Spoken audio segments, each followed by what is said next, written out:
through my heart.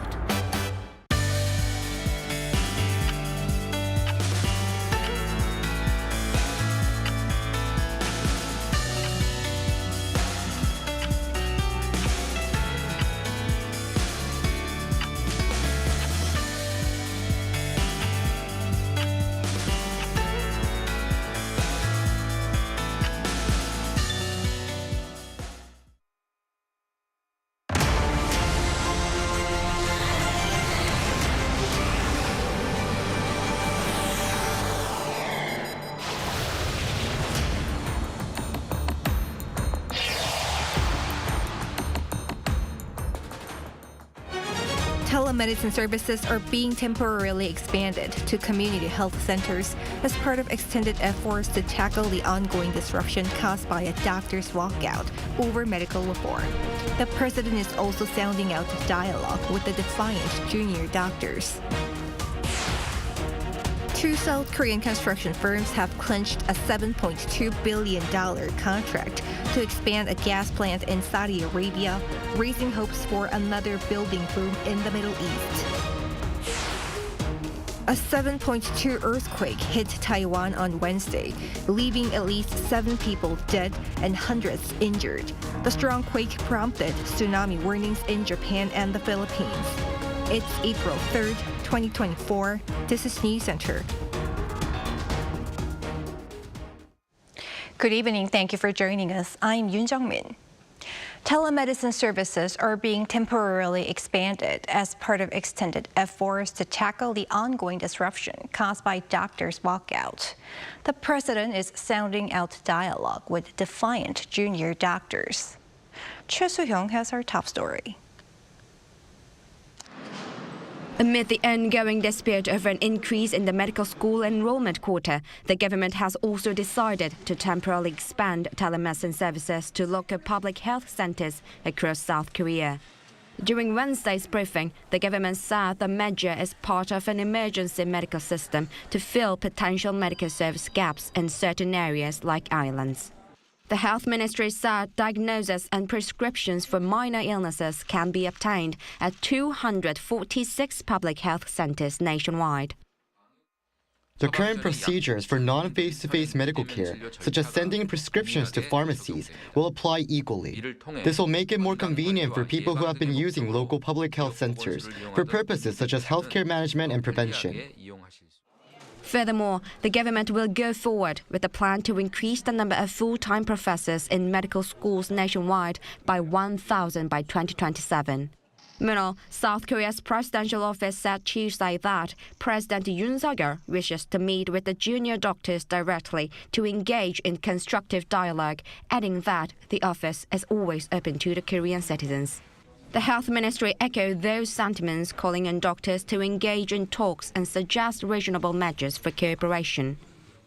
The president wants to meet with doctors who are involved in collective action and hear directly from them. The government asked the medical community to engage in communication so that reasonable discussions can take place.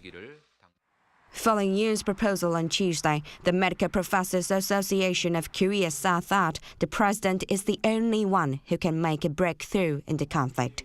The MPAK also asked the president to meet with junior doctors unconditionally. However, despite continued appeals from the government, doctors have yet to respond. So far, there have been no reports of trainee doctors returning to their hospitals, and only 10% of the interns newly accepted this year had registered by Tuesday, the deadline for the new employment registration. Choi Soo-hyung, Arirang News. South Korean construction firms Samsung E&A and GSE&C have clinched a massive $7.2 billion contract to expand a gas plant in Saudi Arabia, signaling a potential second construction boom in the Middle East. Shin Se-byuk reports. Samsung E&A and GSE&C have won a combined $7.2 billion deal to expand a gas plant in Saudi Arabia. Samsung's construction arm announced Wednesday that it had been successful in securing $6 billion worth of contracts for packages number 1 and number 4 for the Fat Hilli gas plant expansion project from Saudi Arabia's state-owned oil company Aramco, the largest project a South Korean construction firm has ever secured in the Middle East country. These packages involve building a gas processing plant and utility and additional facilities.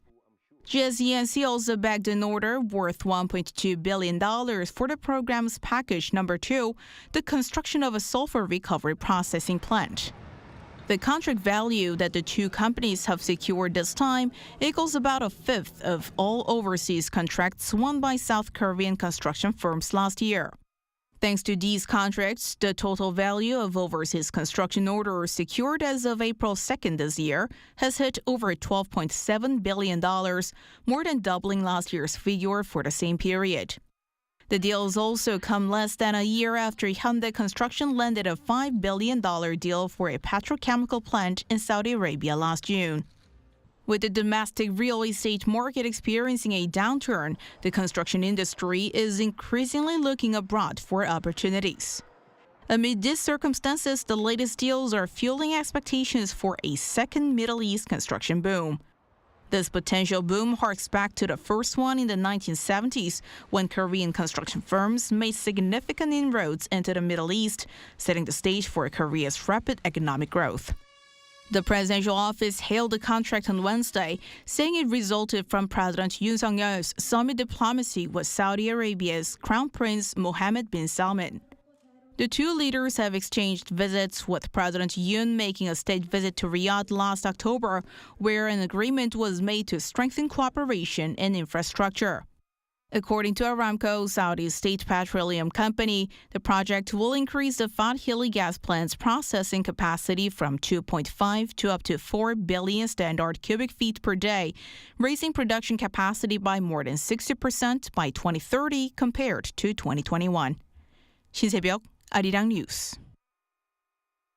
South Korea's shipbuilding industry has reclaimed the top spot in the value of quarterly global ship orders for the first time in 3 years, outpacing its Chinese rivals. According to the industry ministry on Wednesday, the total value of ship orders for Korean shipbuilders in the first 3 months of the year was $13.6 billion, up by over 40% year-on-year.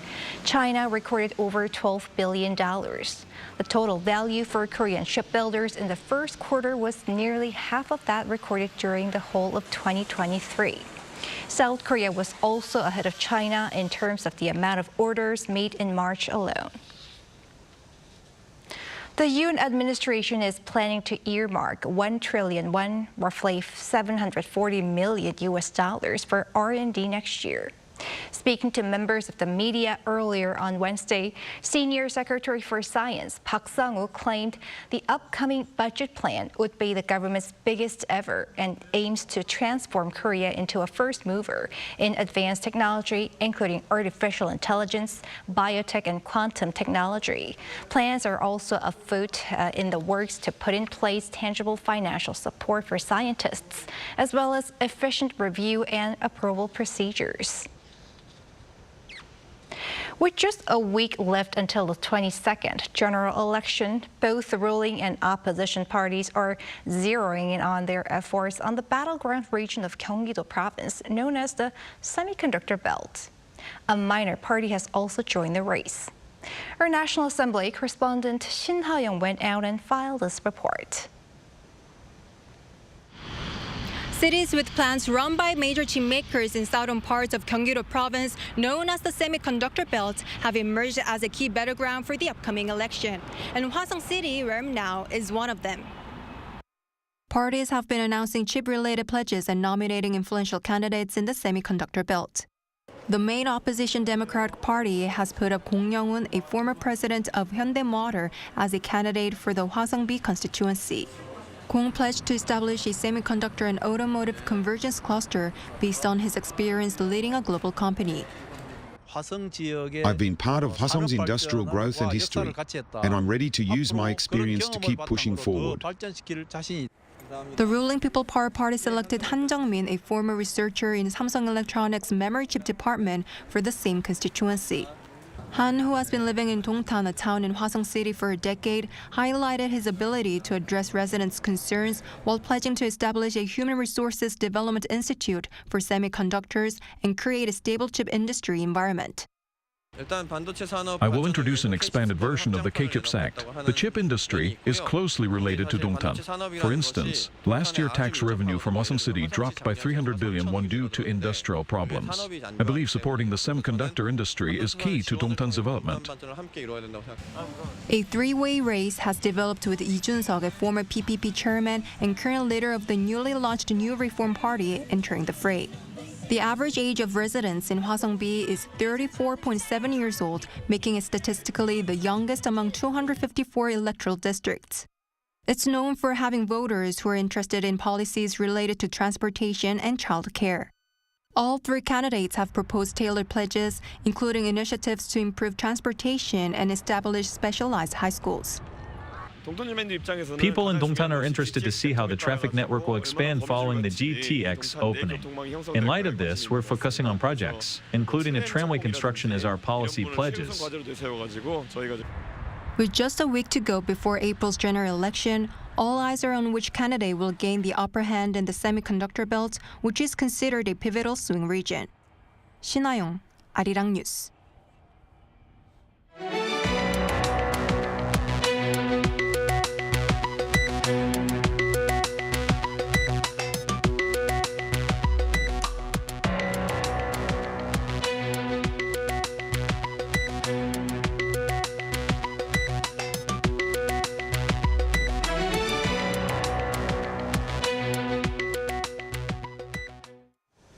A massive earthquake hit Taiwan on Wednesday, leaving at least 7 people dead and hundreds injured. Rescue efforts are underway after the strongest quake to hit the island in 25 years. Kim Jong-soo has the latest. A building in Hualien City, Taiwan, leans dangerously, looking as if it's about to fall. The death toll is rising in Taiwan, with at least 7 people confirmed dead and more than 700 injured, according to the government on Wednesday afternoon. Earlier in the day, Taiwan's weather officials announced a magnitude 7.2 earthquake hit the island at around 8 a.m. The authorities said the quake is the strongest to hit Taiwan in 25 years. At least 26 buildings have collapsed and more than 70 people are still waiting to be rescued. The quake caused damage to a major highway as well, with thousands of homes losing power in Hualien, a city of 350,000 residents on the east coast of Taiwan. Authorities said more than 25 aftershocks were registered. And Reuters quoted a witness who said aftershocks could still be felt in Taipei. The earthquake prompted other countries to issue tsunami warnings as well. Japan alerted people in Okinawa, some 700 kilometers away from Taiwan, to evacuate due to a possible tsunami, the first such warning in Okinawa since 2011. The warning was lifted around noon on Wednesday, with no damage reported due to tsunami waves. The Philippines also warned residents in the coastal areas of possible high tsunami waves. It also lifted its warning later on Wednesday. Kim Jong-sil, Arirang News. A day after firing a missile into the East Sea, North Korea confirmed the launch, claiming it was a successful test of a new solid-fueled hypersonic ballistic missile, while boasting about its weapons development. The South Korean military says the North claims exaggerated. Yoon has more. North Korea has claimed that it successfully test-fired a new type of solid-fueled hypersonic missile.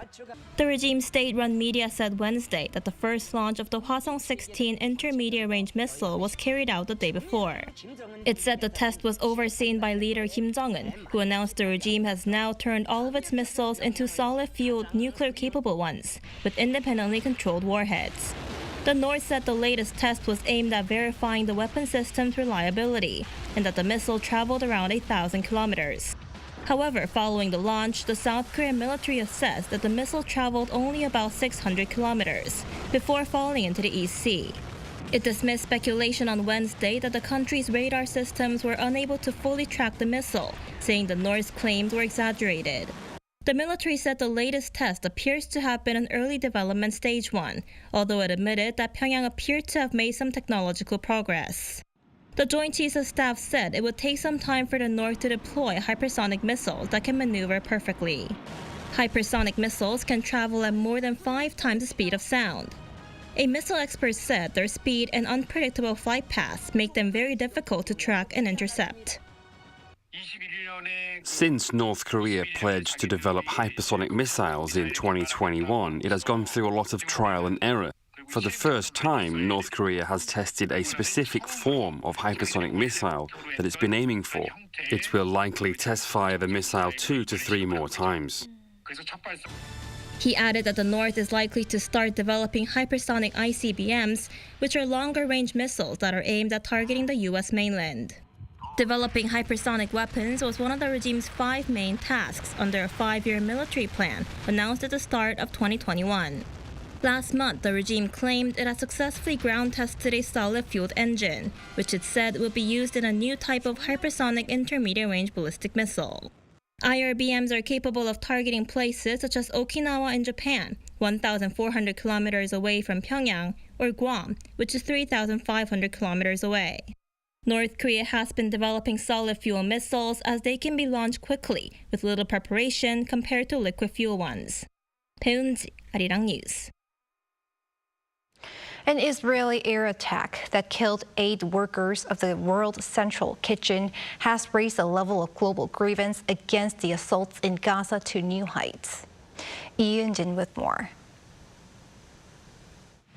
On Tuesday, United Nations Secretary-General Antonio Guterres called an Israel Defense Forces attack that killed 7 aid workers the day before unconscionable and devastating, while world leaders have also asked Israel to explain its action. The devastating Israeli airstrikes that killed World Central Kitchen personnel yesterday bring the number of aid workers killed in this conflict to 196, including more than 175 members of our own UN staff. This is unconscionable, but it is an inevitable result of the way the war is being conducted. The World Central Kitchen confirmed on Tuesday that 7 of its team members traveling in a deconflicted zone in Gaza were killed. They were in 2 armored vehicles with the WCK logo visible and an additional vehicle. The strike killed a Palestinian man, as well as citizens of Australia, Britain, and Poland, and a dual citizen of the United States and Canada. The aid charity WCK immediately suspended operations at 68 community kitchens where food was being distributed in Gaza. Guterres also said the attack was yet more evidence of the need for a ceasefire. It demonstrates yet again the urgent need for an immediate humanitarian ceasefire, the unconditional release of all hostages, and the expansion of humanitarian aid into Gaza, as the Security Council demanded in its resolution last week. The resolution must be implemented without delay. Meanwhile, Israeli Prime Minister Benjamin Netanyahu called the airstrike a mistake, while the Israeli military pledged to conduct an investigation into the incident. Some of Israel's closest allies, including the United States, condemned the attack, with U.S. President Joe Biden saying that it demonstrated that Israel was not doing enough to protect civilians. Yoon, Arirang News. Back here at home, more than 6,000 people gathered amid the rainy day today to say goodbye to Fu Bao, the first giant panda born in South Korea. Since the early morning, a crowd formed at Everland Zoo, where Fu Bao was born and grew up. Visitors wanted to see the giant panda one last time before she was flown to China later on Wednesday. She was accompanied by her zookeeper for the entire journey on a climate-controlled flight. Major Chinese outlets also sent their reporters to the zoo and live-streamed the emotional farewell scene. Fu Bao has not only been a symbol of panda diplomacy between Seoul and Beijing, but has also evolved into a cultural icon in Korea.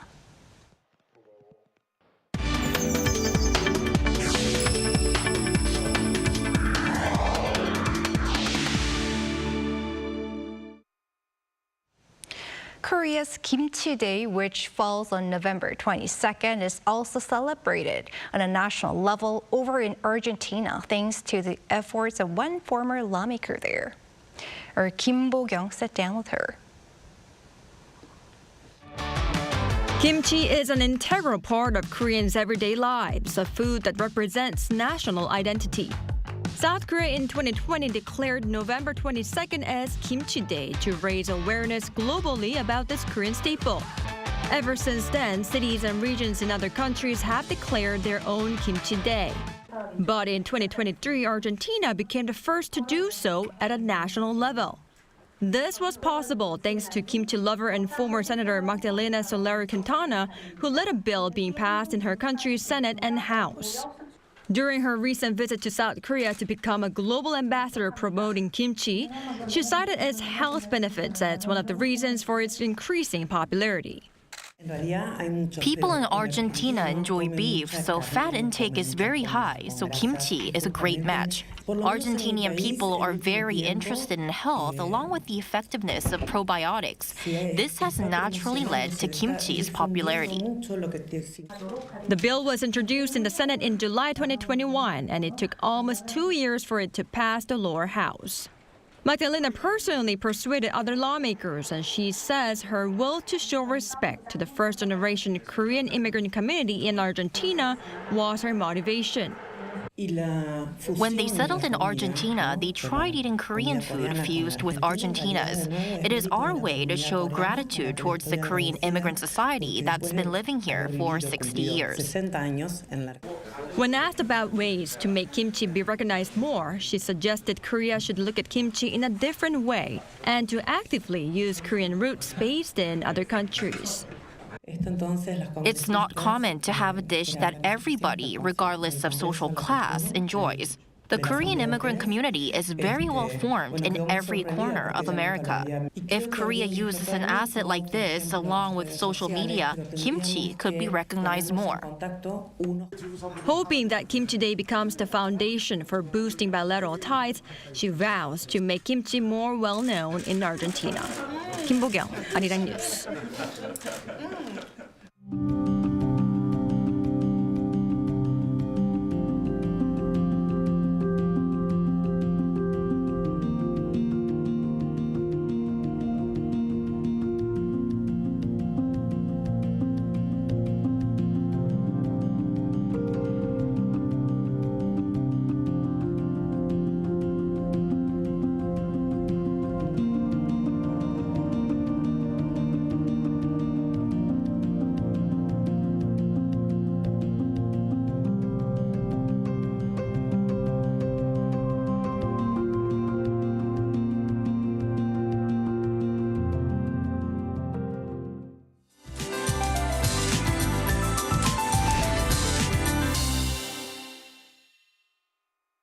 Spring rain has fallen all over the country today. Most of the rain stopped by the afternoon in the central parts of the country. However, more rain will continue in some southern parts of the country and Jeju Island until tonight. Along with the rain, strong winds will hit Jeju Island and the south coast. A strong wind warning has been issued for the coast of Gyeonggi-do Province, with gusts of more than 20 meters per second until tonight. Jeju Island will be windy until early tomorrow morning. It will be difficult to see a clear sky tomorrow. Tomorrow morning, the view will be stuffy as thick fog flows into the mountainous areas of Gyeonggi-do Province. Please drive safely in the morning in this area. It will be cloudy across the whole country with some raindrops falling in Jeollado and Chungnam provinces. The weather will be similar to the average for the time of the year. Tomorrow, Seoul, Daejeon, and Daegu will start off at 10 degrees. Daily highs will move up to 20 in Seoul and Daejeon, Chuncheon and Daegu, 18 degrees Celsius. During the upcoming weekend, we'll see some mild spring weather. That's all for Korea. Here are the weather conditions around the world.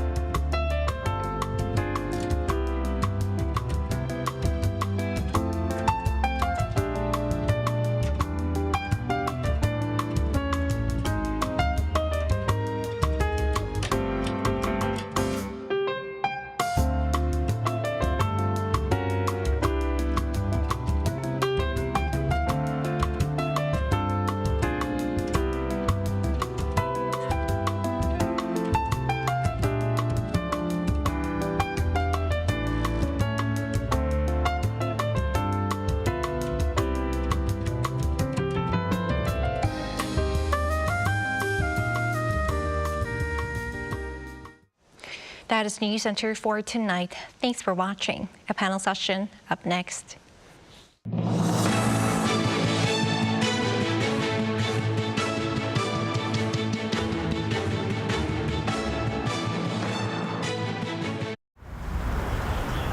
Welcome.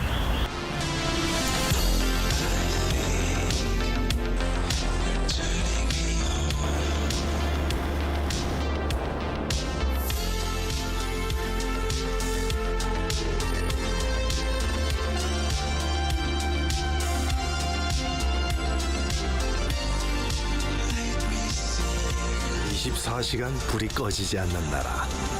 감당할 수 있겠니? 한국에 오면 먹어야죠.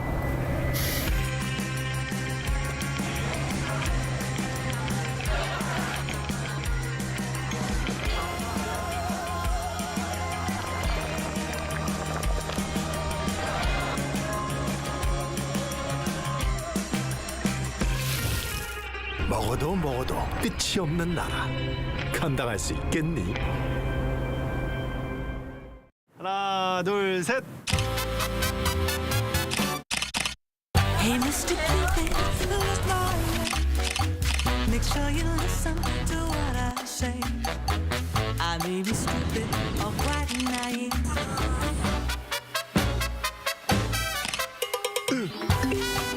끝없이 쏟아지는 포토스팟. 휴대폰 한 대로 감당할 수 있겠니? Arrow straight through my heart.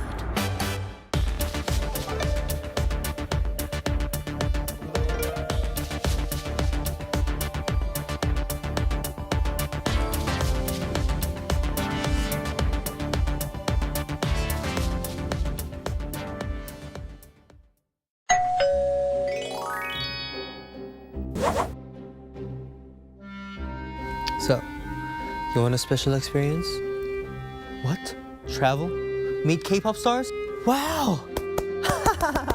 Okay, tell me, who do you like? Of course I know them. Here's a tip. You can travel and meet K-pop stars. What? You don't trust me? Who do you take me for? Okay, come close. Closer.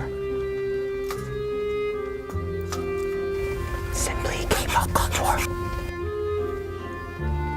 No need to thank me. Oh, you're watching Simply K-pop Contour. You're watching Arirang.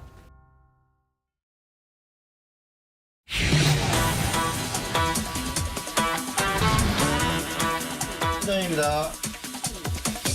하나 스탠바이. 스타트.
Hello and welcome to Within the Frame. I'm Panda in Seoul. Tensions are mounting on the Korean peninsula amid North Korea's recent display of heightened hostility towards the south, coupled with its latest announcement of a successful test launch of a solid-fuel hypersonic missile. Further fueling North Korea's bold moves was Russia's decision to terminate UN monitoring of North Korea sanctions, which had been in place for the past 15 years. Against this backdrop, South Korea is bracing for further provocations from the north in the lead up to next week's general elections, as well as significant political events scheduled in Pyongyang this month. For an in-depth discussion on the latest stories surrounding the two Koreas, we're joined in the studio by Go Myung-hyun, Senior Research Fellow at the Institute for National Security Strategy. Welcome to the program. Thanks for having me. We also have Evans Revere, former U.S. Acting Assistant Secretary of State and non-resident senior fellow in the Foreign Policy Program at the Brookings Institution. It's great to have you back. Great to be with you. All right, Dr. Go, I want to start with you. And where else can we begin tonight but North Korea's hypersonic missile? It has claimed a successful test launch of a new type, mid to long-range hypersonic missile. It also said that it has achieved its 10-year goal of making all missiles solid fuel and nuclear capable. How threatening is this new development to South Korea and the world? Well, it represents an overall upgrade of North Korea's missile arsenal. And I think the moniker hypersonic is very sexy and it attracts a lot of attention. But in truth, what really matters in this case is the replacement or actually deployment of an entirely 100% solid fuel rocket engine missile fleet in the North Korea's missile arsenal. It means that the North Korea can mount surprise attacks against South Korea, Japan, or even the United States because the solid fuel rocket engines tend to shorten the preparation time for launch. So, the reason why this matters is because the assumption and underlining the missile defense that's being built up by South Korea and the United States is based on the fact that it needs to detect preparatory steps for launch. So the more time the alliance has at its disposal to detect and track this kind of developments in North Korea, more accurate the response will be and faster, obviously, the response. So North Korea is essentially trying to undermine this step or this preparation on the part of the alliance. So yeah, I think this is the reason why this is an important development. But at the same time, it's not surprising. I mean, North Korea tends to, brag about this kind of developments because it's a part of their political messaging to Seoul, Washington, and elsewhere that it has become a very threatening nuclear and missile power. So I think they're going to keep repeating this kind of message over and over.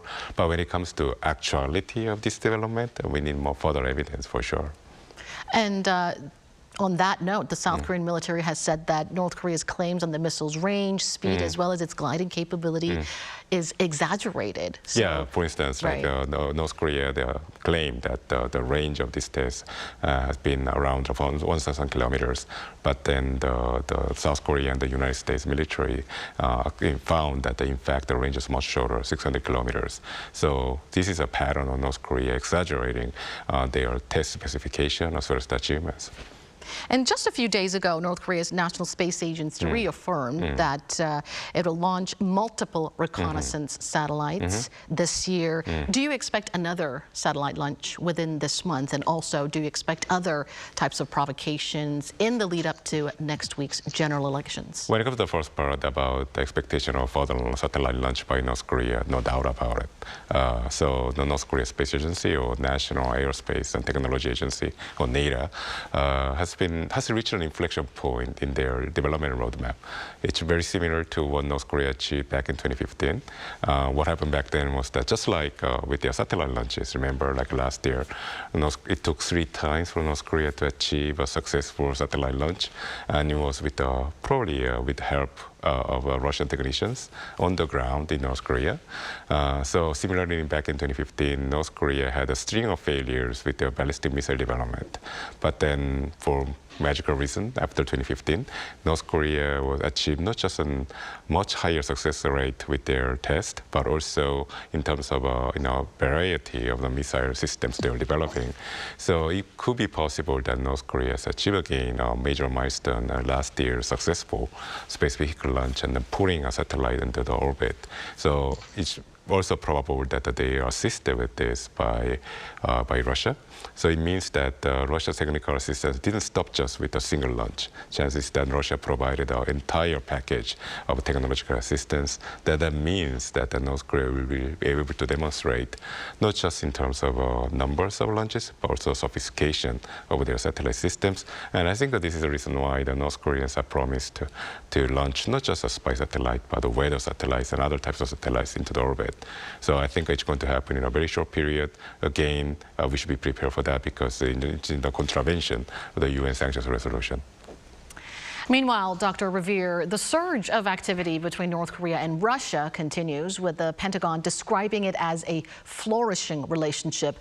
Russia's intelligence chief reportedly paid a visit to North Korea last week, and we're also hearing reports that Russia is providing oil in exchange for weapons. How do you perceive these latest series of activities between the two countries?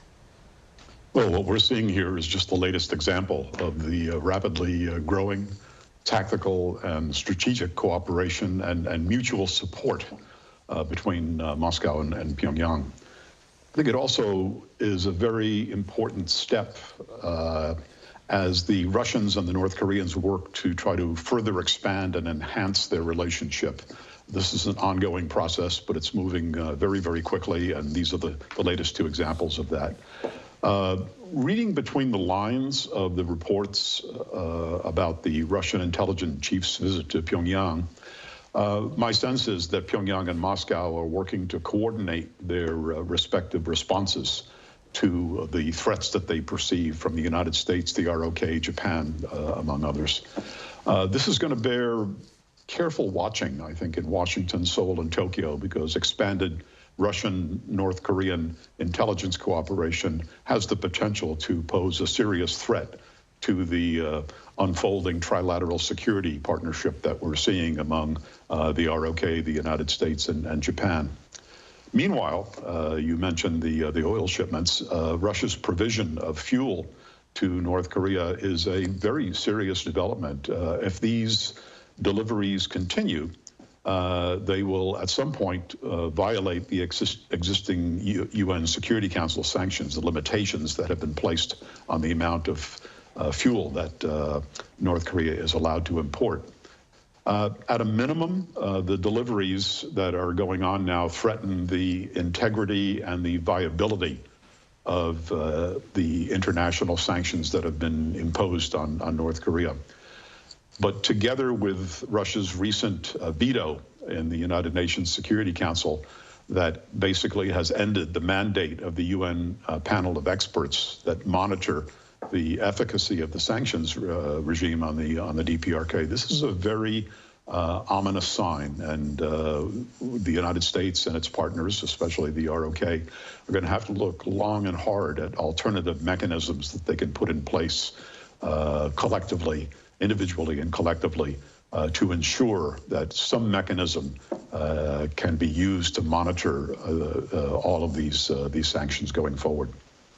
And in related question, I mentioned at the top that the UN's monitoring of North Korea sanctions will end this month. Tell us about the roles. Tell us more about the roles of the UN monitoring panel. And in your view, has it been effective in watching North Korean activities? The work of the panel of experts has long been a central component of the Security Council's and the international community's efforts to monitor the implementation of international sanctions. And I think the POE, as it's called, has been extremely effective in this regard. If you read any of the POE's reports, it's remarkable how much great work has gone into their efforts to monitor the implementation of those sanctions. The panel of experts has helped us understand better how North Korea violates and avoids these sanctions.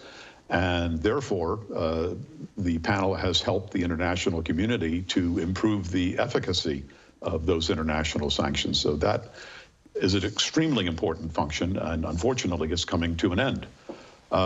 As a result of Russia's veto, it's going to be a lot more difficult for the UN Security Council and member states to effectively implement existing sanctions. And in my view, that's precisely why Russia made that move, since it will now make it much easier for Moscow to, and Pyongyang for that matter, to mask Russia-North Korea arms trade, Russian oil shipments to North Korea, and other violations of existing UN Security Council resolutions, because this important monitoring mechanism is about to go out of business. I should also add that Russian veto in the UN Security Council, in my view, it marks the de facto end of any cooperation between and among the permanent 5 members of the UN Security Council on North Korea. That cooperation has been declining rapidly. Well, we're watching the funeral of that cooperation take place right now as we watch the end of the panel of experts. That cooperation had indeed evaporated because of the deteriorating relations between Russia and China on the one hand and the United States on the other. And now Russia's veto has now effectively slammed the door on such cooperation. That does not bode well for the future. Dr. Goh, Dr. Revere has just highlighted that the UN was remarkable. The UN experts panel, monitoring panel, has been remarkable in keeping North Korea under the radar, which makes the current situation all the more concerning. What are some possible ramifications of the UN monitoring termination, and how can we ensure that North Korean sanctions are implemented even in the absence of the global monitoring? Well, that's a great question, and in fact, I couldn't agree more with what Mr. Revere said about the function and importance of the panel of experts, and in making sure that the international community watches and then implements the sanctions that the North Korea faces today. But having said that, I think the golden year of the UN sanctions regime probably ended in 2019. With the onset of the COVID-19 pandemic, which led to North Korea's self-isolation from the world, essentially, making the sanctions regime less effective. And since then, we know China and Russia are not contributing much to the sanctions implementation. But then again, we know that this state of affairs, where we are now really no longer relying on cooperation from China and Russia, has been going on for a while. And the international community, other than China and Russia, have developed its own responses to this issue. And we're talking about more in terms of like-minded states getting together and implement sanctions. And so case in point will be the sanctions enforcement cell. This is a cooperative framework between the mainly United States and its allies based in Yokohama, Japan, a naval base. And what it does is it watches the sanctions violation activities by North Korea and other countries that are abetting this kind of activities by North Korea. So I think we're going to see an expansion of these kind of examples. So essentially, like-minded states coming together and trying to mount its own sanctions enforcement operations. We have seen such example of that already this morning. South Korea was reported that the South Korean government essentially detained a non-flag, actually Togo flag vessel called the Wi, which was engaged in the sanctions violation activities at the request of the United States government. So in fact, the panel of experts for a long time has been acting on the information provided by the member states. So in that sense, I think the removal of the panel of experts, if really indeed happens, it's not going to completely undermine the sanctions enforcement activities. So in that sense, I'm less concerned about our ability to track and also enforce sanctions against the parties that violate these measures. But what I'm concerned about is that this is exactly what the Russians probably intended with their move to terminate the mandate of the panel of experts, is to take away the legitimacy from the United Nations sanctions regime against North Korea. So unilaterally, we can still enforce sanctions against North Korea and other parties that abet these kind of activities. But then it's no longer be legitimized by the United Nations. So then the Russian and probably the Chinese can now claim that the sanctions in place against North Korea are no longer legitimate. These are unilateral actions by countries that are against China and Russia and North Korea, or against even like the stability in the region. So in that sense, what this marks, what Russia's move has marked, is the beginning of the politicization of the international sanctions regime. So this is going to be a political challenge for all of us from now on. So you don't think the termination will undermine the sanctions monitoring as much because it has been closely watched by UN member states, including the U.S. and its allies anyway. But what's even more concerning is Russia taking the legitimacy away from the United Nations. Now, staying with you, Dr. Go, North Korea will mark important political events this month. April 15th is Kim Il-sung's birthday, and 25th is the founding anniversary of People's Army. Now, while some reports indicate that Pyongyang is preparing for military parade, the South Korean government says it hasn't detected any such signs yet. Are you anticipating a military parade? And if held, what significance would it hold? So it could be, I think there's the evidence for pointing towards whether the parade will be actually held or not. It's kind of a mixed bag. And the reason is because this year is not an important, it's still an important anniversary for them. Kim Il-sung's birthday is called the Day of the Sun, after which the birth date of birth year of birth date of the founder of North Korea. But having said that, it's not an important year for them because for North Korea, attaches a special meaning to certain number of years. Essentially, the number of years that represents the multiple of fives. So like the decade of celebration is very important for them. For instance, 2 years ago, that marked the 110th year of the Kim Il-sung's birth. So that was marked an important parade and all that. But this year is not so important for them anymore. So, and at the same time, the North Koreans themselves are, I think, have achieved certain strategic objectives through other means. What I mean by this is that North Korea would mount the parades because for instance, they wanted to launch an ICBM, but North Korea was under pressure by the United States and the international community, so they couldn't really carry out such a provocation. So what they did instead was to mount a show of force by showcasing their new weapon systems. And the best way to do so was by staging a parade. This year, I think North Korea, since last year, North Korea has achieved such goals of demonstrating their presence and raising their prestige in the international arena, for instance, by meeting with Vladimir Putin of Russia. So there's a more satiation of that need. So I think there's a less need for them to mount the parade this time. And going back to you, Dr. Revere, Japanese Prime Minister Fumio Kishida will visit Washington next week to hold talks with President Biden. What's expected from the talks?